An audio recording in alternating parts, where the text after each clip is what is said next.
दोस्तों, क्या आप लोग इस रकम के लिए, इस पैसे के लिए अपने पेरेंट्स की जान ले सकते हैं? हमारे भारत के अंदर तो ये देखने को नहीं मिलता है।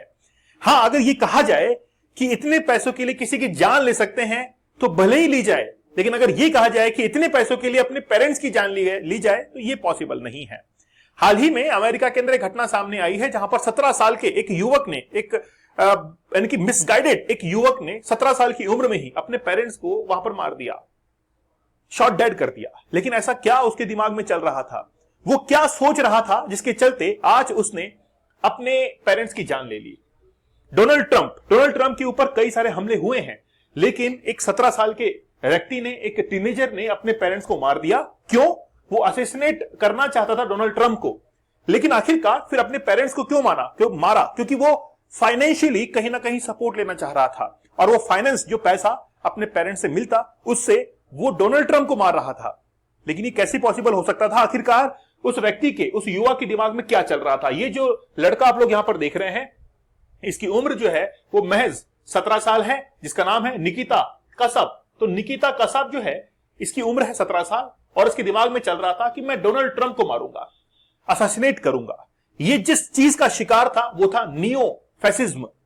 ये फैसिज्म क्या होता है, फांसीवाद क्या होता है, हम लोग इसको बड़ा गहराई से समझेंगे। और क्या देशभक्ति कभी नेगेटिव हो सकती है, नकारात्मक हो सकती है, उसके बारे में हम लोग बड़ा विस्तार से समझेंगे। तो रिसेंटली क्या हुआ है कि ये जो निकिता कसब है, इसने अपने पेरेंट्स को, मदर हैं टैटियाना कसब 35 इयर्स, और अपने स्टेप फादर हैं डोनाल्ड मेयर 51 ईयर, इन दोनों को शॉट डाउन जो है वो किया था 11 फरवरी को, और उसके बाद में इनकी डेड बॉडी जो है वो मिली थी। ये हुआ क्यों? क्योंकि वो फाइनेंशियली इंडिपेंडेंट होना चाहता था, ऑटोनॉमी जो है वो हासिल करना चाहता था, आर्थिक स्वतंत्रता हासिल करना चाहता था। आज पूरे विश्व के अंदर हर व्यक्ति जो है वो आर्थिक स्वतंत्रता को हासिल करने के लगा हुआ है, इकोनॉमिकली इंडिपेंडेंट, फाइनेंशियली इंडिपेंडेंट होना चाहता है। लेकिन अगर वो अपनी मेहनत से इस चीज को हासिल करता है तो हम लोग उसकी तारीफ करते हैं कि वाकई में उसने अपने जीवन के अंदर बहुत मेहनत की है और फाइनेंशियली वो इंडिपेंडेंट हुआ है।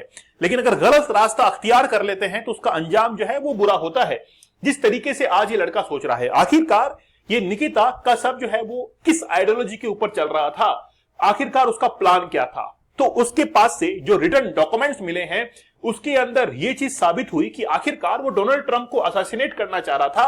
क्यों? क्योंकि वो नियो नाजी ग्रुप से जुड़ चुका था। लेकिन ये नियो नाजी या नियो फैसिज्म ग्रुप किस विचारधारा के ऊपर चलता है उसके बारे में हम लोग अभी विस्तार समझते हैं।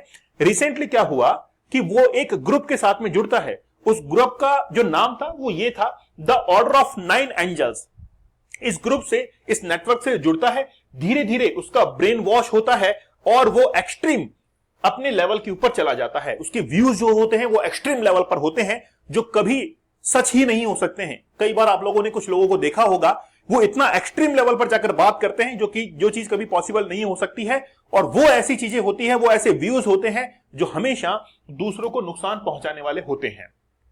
यहां पर एक वर्ड लिखा हुआ है, ऑर्डर ऑफ 9 एंजल्स। ये ग्रुप है, इनसे जुड़ने वाले जो लोग होते हैं वो बेसिकली एक ऐसे विचारधारा से ग्रसित होते हैं, ऐसी विचारधारा से ओतप्रोत होते हैं जो कि एक बहुत बड़ी राष्ट्रभक्ति की विचारधारा होती है। मैं आपसे कुछ वर्ड जो है वो कहना चाहूंगा, बड़ा ध्यान से आप लोग सुनिएगा।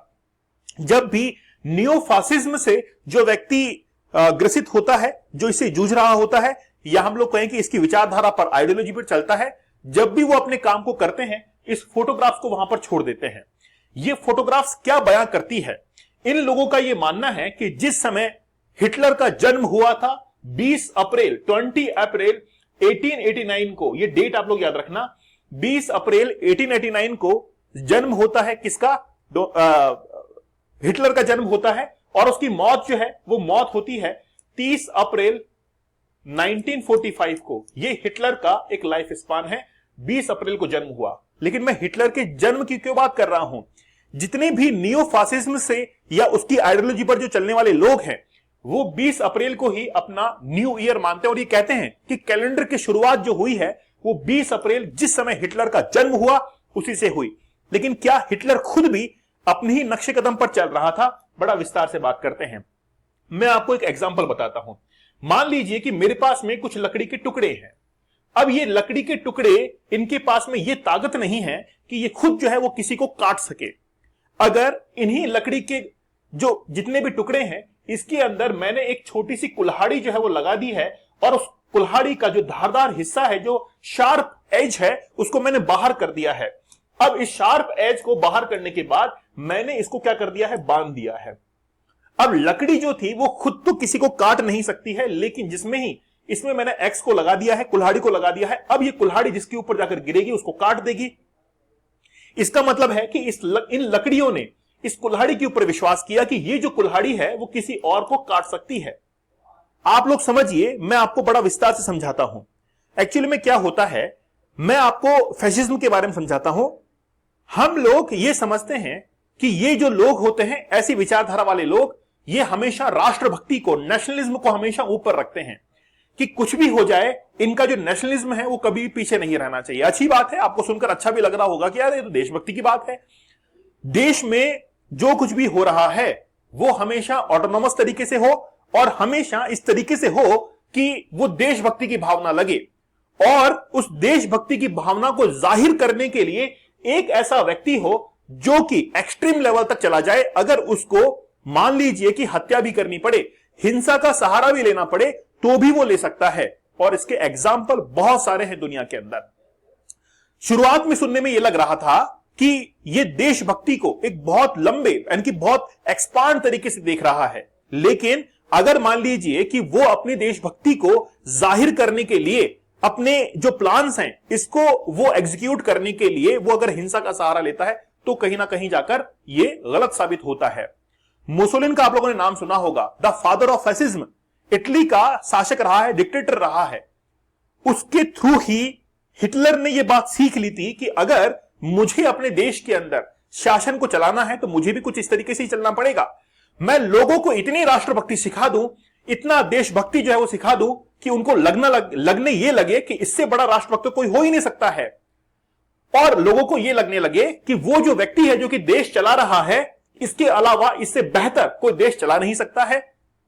यही हमारे देश का कर्ता धर्ता है, और जिस दिन ये नहीं रहेगा हमारा देश डूब जाएगा, हमारा देश जो है वो गलत राह पर चलेगा। लेकिन ये जो व्यक्ति है वो इस राष्ट्र को संभाल लेगा और ये आगे ले जाएगा।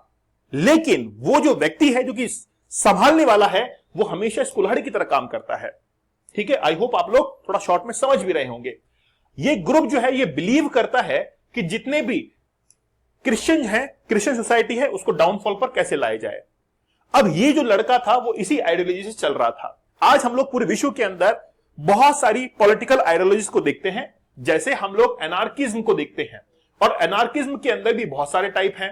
ठीक है, अथॉरिटिज्म हम लोग देखते हैं, कम्युनिज्म हम लोग देखते हैं। ऐसी बहुत सारी पॉलिटिकल आइडियोलॉजी जो है चलती है। जैसे कम्युनिज्म चलती है, कम्युनिज्म जो है वो ये बात करता है कि पुअर और रिच के बीच में कोई भी गैप ना हो, दोनों एक ही लेवल पर आकर बात करें। ठीक है, फिर हम लोग बात करें कॉर्पोरेटिज्म की, हम लोग बात करें, ठीक है, कंजर्वेटिज्म की, फिर हम लोग बात करें पॉपुलिज्म की, ठीक है, नेशनलिज्म की हम लोग बात करें, प्रोग्रेसिव की हम लोग बात करें, सोशलिज्म की हम लोग बात करें। ऐसी बहुत सारी पॉलिटिकल आइडियोलॉजी जो है वो चलती हैं। इन्हीं में से एक पॉलिटिकल आइडियोलॉजी है जिसको हम लोग कहते हैं फैसिज्म, हम लोग कहते हैं, या नाजिज्म हम लोग कहते हैं। और फैसिज्म के अंदर ही एक वर्ड निकल कर आता है, वो है नियो फैसिज्म। तो फैसिज्म, आपने फांसीवाद को सुना। फांसीवाद एक्चुअली में बहुत बड़ी राष्ट्रभक्ति होती है, लेकिन उस राष्ट्रभक्ति के अंतर्गत उस व्यक्ति ने, जिसके हाथ में सत्ता है, वो अपनी सत्ता को हासिल करने के लिए वो किसी भी हद तक पार कर लेता है। यहां तक कि अपने देश के अंदर स्पीच एंड एक्सप्रेशन की जो फ्रीडम है उसको भी प्रतिबंधित करना पड़े, रेस्ट्रिक्ट करना पड़े, तो वो कर सकता है।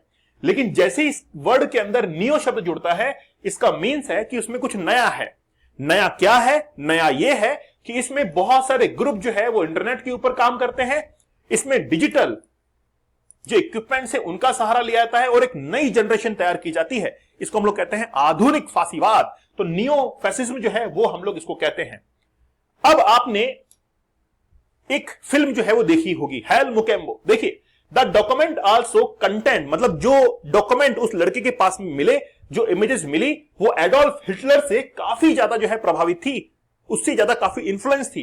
क्योंकि heil Hitler, heil the white race, heil victory, मतलब ये कहता है हेल मतलब जय हो, हम लोग कहते हैं ना कि भारत माता की जय हो, वैसे ही कह रहा है कि हिटलर की जय हो, ठीक है, व्हाइट रेस जो है उसकी जय हो और विक्ट्री हो, जय हो। आपने देखा होगा मुगेम्बो खुश हुआ, हेल मुगेम्बो, तो मुगेम्बो के सामने जितने भी इसके लोग खड़े रहते हैं वो हेल मुगेम्बो करके तेजाब के अंदर, हाइड्रोक्लोरिक एसिड के अंदर कूद जाते हैं और उनकी जान चली जाती है। मतलब इसका कहना वो सब मान रहे हैं, क्योंकि ये क्या है, एक डिक्टेटर है। ये डिक्टेटर है एक ऐसा डिक्टेटर जो कि अपने राष्ट्र को चलाने के लिए राष्ट्रभक्ति जो है अपने नागरिकों के अंदर कूट कूट कर भर देता है। लेकिन हिटलर को यह बात पता थी कि मुसोलिन को जब मारा गया था उसकी जनता के द्वारा, तो मुसोलिन को उल्टा लटका दिया गया था और उसकी हालत ऐसी हो चुकी थी कि उसको कोई पहचान नहीं पा रहा था। हिटलर को यह पता था कि मैं जिस कदम पर, नक्शे कदम पर चल रहा हूं तो मेरी भी हालत यह हो सकती है। इसीलिए हिटलर ने सुसाइड किया। सुसाइड की डेट क्या थी, 30 अप्रैल की। 30 अप्रैल 1945 को सुसाइड कर लिया था, जबकि जन्म हुआ था 20 अप्रैल 1889 को। अब हिटलर जो था वो उस देश का तो था नहीं, है ना। हिटलर किस देश से था मुझे आप लोग कमेंट सेक्शन में जरूर बताइएगा। लेकिन हिटलर जो कि पैदल चलकर आज आ गया था उस देश से और यहां पर जर्मनी में आकर जो है उसने राज किया।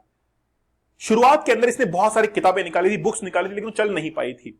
और बाद में लगभग 1928 के आसपास में इसने एक किताब निकाली थी जिसको लोगों को वह अपने विचार जो है उस किताब के थ्रू पहुंचाए थे। मुसोलिन क्या था, मुसोलिन स्विट्जरलैंड से पहुंचा था इटली के अंदर और वो एक जर्नलिस्ट था, पत्रकार था, लेकिन उसने अपनी आइडियोलॉजी जो है, अपने व्यूज उस देश के अंदर जाकर रखे और लोगों को लगने लगा ये तो इससे बड़ी राष्ट्रभक्ति और क्या हो सकती है। लेकिन धीरे धीरे लोगों को समझ में आ गया कि इससे हमारी फ्रीडम स्पीच एंड एक्सप्रेशन की वो कहीं ना कहीं खत्म हो रही है और वो बाद में समझ में आता है। अब मैं आपसे बात करता हूं, क्या भारत के अंदर ऐसी स्थिति है, क्या भारत के अंदर ऐसा कोई लीडर है जो कि ऐसा लगता है कि यार बहुत बड़ा राष्ट्रभक्त है और लोगों को राष्ट्रभक्ति सिखा रहा है। लेकिन बात यह है, अब मुझे पता है कि आपके दिमाग में क्या चल रहा होगा, लेकिन बात यह है इंडिया में ऐसा नहीं है। क्यों नहीं है? क्योंकि इंडिया के अंदर हमारे पास में कॉन्स्टिट्यूशन है और हम लोग, हमारे पास में फ्रीडम है, फ्रीडम ऑफ स्पीच, एक्सप्रेशन, कहीं पर ही जा सकते हैं, घूम सकते हैं, इसलिए हम लोग उसको साथ में कंपेयर नहीं कर सकते हैं। ठीक है। कई बार भारत के अंदर ये आरोप लगते हैं कि जो वर्तमान सरकार है, मोदी जी की सरकार है, वो फैसिज्म के रास्ते चल रही है, लेकिन ऐसा नहीं है। हमारे यहां पर कोई भी रेस्ट्रिक्शन नहीं है। ठीक है। तो आप लोग मुझे कमेंट सेक्शन में अपने विचार जरूर रखिएगा। हिटलर जो था इसने अपनी जनता को ओतप्रोत कर दिया था, किससे? देशभक्ति से, लेकिन डिक्टेटरशिप के साथ में किया था, जो कि हिंसा के रास्ते। और लड़का इसी रास्ते पर चल रहा था जिसने हाल ही के अंदर डोनाल्ड ट्रंप का जो पूरा का पूरा यानी कि मारने का, जो असैसिनेट करने का प्लान था, वो इसी के ऊपर चल रहा था। ऐसी घटना एक यूके के अंदर भी देखने को मिली थी। एक soldier, a US soldier has been accused of plotting an attack of his own unit. वो खुद की यूनिट जो है उसके ऊपर अटैक करना चाह रहा था by sending information to an obscure Nazi. जो नाजी के लोग, मानने वाले लोग थे, उनको वो इंफॉर्मेशन सेंड कर रहा था और खुद की यूनिट पर ही वो हमला कर रहा था। तो आप समझिए ऐसी बहुत सारी घटनाएं जो है वो देखने को मिलती है। तो आज बहुत सारी आइडियोलॉजी के साथ में जो है लोग जीते हैं। जैसे एक चक्रव्यूह, हाल ही में एक फिल्म आई थी चक्रव्यूह, जो कि नक्सलाइट्स के ऊपर थी, शायद आप लोगों ने देखी होगी। प्रोफेसर जो कि यूनिवर्सिटी के अंदर पढ़ाने वाला प्रोफेसर था, वो स्टूडेंट्स को इस तरीके से पढ़ा रहा था कि आखिरकार नक्सलिज्म जो है वो काफी अच्छा है और ऐसी विचारधारा उनको दे रहा था कि ये वो कहीं ना कहीं जस्टिफाई कर रहा था कि यार देखो वो सही है, वो गलत नहीं है। शायद आपने देखा भी होगा। फिर पुलिस जो है वो अपने ही एक एजेंट को बनाकर वहां पर भेजती है। फैसिज्म के अंदर भी ऐसा ही होता है। फैसिज्म में भी ऐसा ही होता है कि वो अपनी विचारधारा को हमेशा जस्टिफाई करते हैं कि देखो कितना सही है, ये सही है, वो सही है, सब कुछ सही है, कुछ भी देखिए आपके साथ में अन्याय नहीं हो रहा है। ऐसा ही होता है उसके अंदर। लेकिन बात यह है कि रेस्ट्रिक्शंस धीरे धीरे लग जाती हैं जनता के ऊपर। तो ये जिसने अभी हाल ही के अंदर डोनाल्ड ट्रंप के ऊपर ये असैसिनेट करने का प्लान किया था और अपने पेरेंट्स की जान ली थी, ये उसी से कहीं ना कहीं प्रभावित था। तो आप लोग खुद डिसाइड कीजिए कि वाकई में आज दुनिया जो है वो किस तरफ जा रही है। महज और महज 8.5 लाख रुपए के लिए अपने पेरेंट्स की जान ले ली। किस विचारधारा के अंदर वो जी रहा था? ऐसी विचारधारा का क्या काम है, क्या मायने हैं कि वो आज हमारे पेरेंट्स की, अपने ही पेरेंट्स की जान ले ले और वो जो विचारधारा है वो अपने देश के ही खिलाफ बन जाए। चलिए आप लोग मुझे कमेंट सेक्शन में जरूर बताइएगा। 75 डेज का हार्ड चैलेंज आप लोग जरूर ज्वाइन कीजिएगा। 75 डेज मैंने टेक्निक्स आपको बताई हैं कि कैसे आप लोग पोर्नोग्राफी की एडिक्शन से बाहर निकल सकते हैं और अपनी जिंदगी को खुशनुमा बना सकते हैं। प्रॉब्लम कहां ऊपर होती है, आप लोग पोर्नोग्राफी को देखते हैं, आपका सबकॉन्शियस माइंड डिस्टर्ब रहता है, हमेशा वो इमेजेस घूमती रहती हैं। मेरा ये मानना है कि आप लोग इस चैलेंज को लेकर इस एडिक्शन को दूर करिए और इनोवेटिव आइडियाज आपके दिमाग में आएंगे और आप लोग जिंदगी के अंदर आगे निकल जाएंगे, एग्जाम को क्रैक करेंगे, बिजनेस के अंदर काफी अच्छा करेंगे। लेक्चर पसंद आया हो तो लाइक और शेयर जरूर कीजिएगा और चैनल के ऊपर नए हैं तो सब्सक्राइब आप लोग जरूर कर लीजिएगा। तो मिलते हैं आप लोगों से अगले सेशन के अंदर। तो धन्यवाद, थैंक यू, जय हिंद।